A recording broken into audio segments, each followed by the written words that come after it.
America का supreme court एक बार फिर राष्ट्रपति की शक्तियों को बढ़ाने वाले अहम मुद्दे पर सुनवाई करने जा रहा है। यह मामला मौजूदा राष्ट्रपति ट्रंप के उस अधिकार से जुड़ा है जिसके तहत वो स्वतंत्र एजेंसियों के अधिकारियों को अपनी मर्जी से हटा पा रहे हैं। अदालत का फैसला आया तो राष्ट्रपति की ताकत पहले से कहीं गुना ज्यादा बढ़ सकती है। यह पूरा मामला राष्ट्रपति डोनाल्ड ट्रंप द्वारा फेडरल ट्रेड कमीशन यानी एफटीसी की कमिश्नर रेबेका स्लॉटर को बर्खास्त करने के निर्णय से जुड़ा है। एफटीसी एक स्वतंत्र एजेंसी है जो उपभोक्ता संरक्षण और एकाधिकार यानी मोनोपोली को रोकने का काम करती है। इस पर ट्रंप का तर्क क्या है? ट्रंप कह रहे हैं कि एकात्मक कार्यकारी सिद्धांत यानी ट्रंप का मानना है कि संविधान का एकात्मक कार्यकारी सिद्धांत यानी यूनिटरी एग्जीक्यूटिव थ्योरी राष्ट्रपति को कार्यकारी शाखा यानी एग्जीक्यूटिव ब्रांच के किसी भी अधिकारी को कभी भी किसी भी कारण से हटाने का पूर्ण अधिकार देता है। उनके मुताबिक चाहे कोई एजेंसी स्वतंत्र कहलाती हो लेकिन वो अंततः कार्यकारी शाखा का हिस्सा है और राष्ट्रपति ही कार्यकारी शाखा का सर्वोच्च प्रमुख है।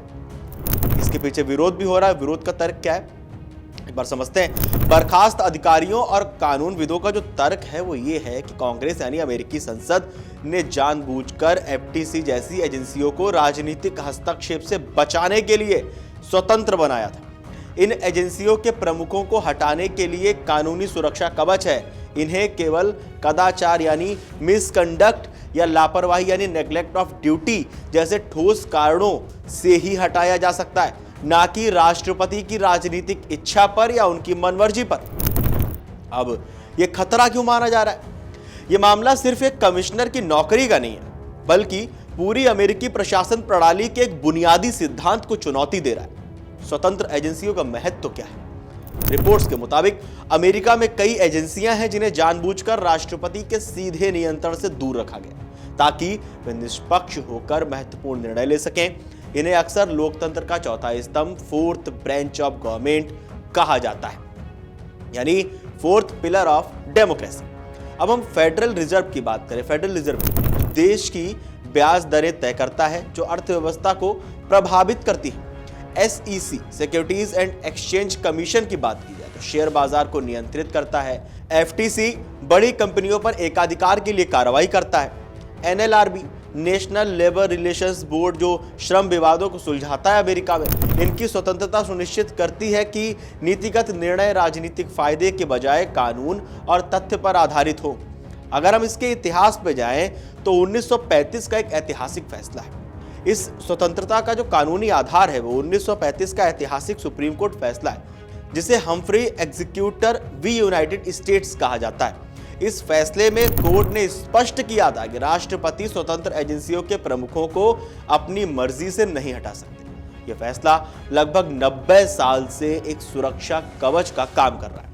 अब दिक्कत ट्रंप को क्या हो रही है? रिपोर्ट्स के मुताबिक ट्रंप की चुनौतियों परिणाम की अगर हम बात करें तो राष्ट्रपति ट्रंप और उनका प्रशासन इस 90 साल पुराने फैसले को पलटना चाहता है। अगर सुप्रीम कोर्ट ट्रंप के पक्ष में फैसला देता है तो फेडरल रिजर्व के चेयरमैन से लेकर चुनाव आयोग और शेयर बाजार नियामक तक हर स्वतंत्र अधिकारी को राष्ट्रपति जब चाहे तब नौकरी से निकाल सकेंगे।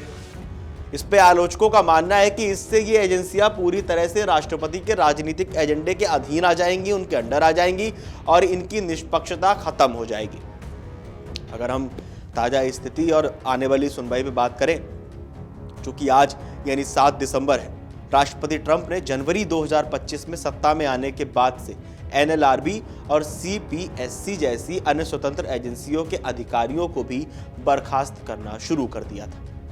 निचली अदालतों ने इन बर्खास्तगी को अवैध बताया था। हालांकि सुप्रीम कोर्ट ने आपातकालीन आदेशों के जरिए इन बर्खास्तगी को फिलहाल जारी रहने दिया।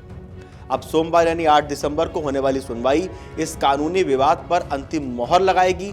कोर्ट ये तय करेगा कि क्या 1935 का कानूनी सुरक्षा कवच पूरी तरह से हटा दिया जाए जिससे राष्ट्रपति को असीमित हटाने की शक्ति मिल जाए। सोमवार की सुनवाई अमेरिकी शासन प्रणाली के लिए एक ऐतिहासिक मोड़ साबित होगी। अगर सुप्रीम कोर्ट हटाने की शक्ति को निरंकुश बना देता है तो अमेरिका की स्वतंत्र एजेंसियां अब केवल नाम की स्वतंत्र रह जाएंगी।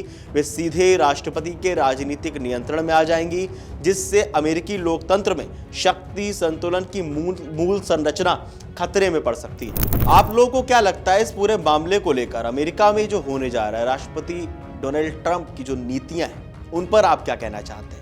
क्या ऐसा होना चाहिए? क्या अमेरिका में जो स्वतंत्र एजेंसियां हैं वो राष्ट्रपति के अंडर आनी चाहिए, उनके अधीन आनी चाहिए? हाँ या ना? आप लोगों का क्या कहना है हमें कमेंट करके जरूर बताएं और देश और दुनिया की तमाम बड़ी खबरें जानने के लिए देखते रहिए अमर उजाला। अगर आप ये वीडियो YouTube पर देख रहे हैं तो हमारे चैनल को सब्सक्राइब कर बेल आइकन दबाएं और Facebook पर देख रहे हैं तो हमारे पेज को लाइक करें।